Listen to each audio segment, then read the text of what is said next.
Sono 18 i beach club del Veneto inseriti nella seconda edizione della guida presentata a Milano, un risultato che conferma la qualità dell'offerta balneare regionale e il ruolo di primo piano della costa veneta nel panorama turistico nazionale. Sicuramente grande soddisfazione, per la prima volta questa guida ha introdotto i criteri di qualificazione già utilizzati ad esempio per gli alberghi, applicandoli agli stabilimenti balneari. Partiamo quindi da un ombrellone fino ad arrivare ai 3 ombrelloni che testimoniano le eccellenze e il più alto livello di qualità. Siamo molto soddisfatti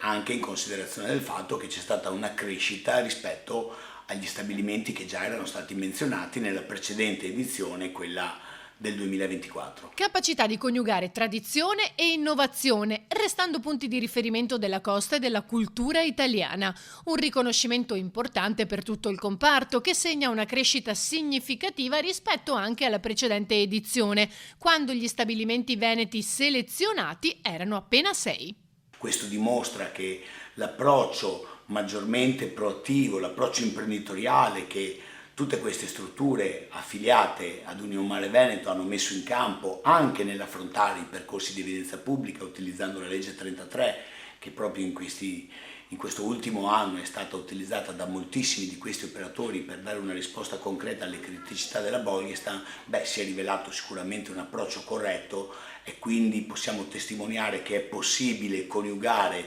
l'investimento con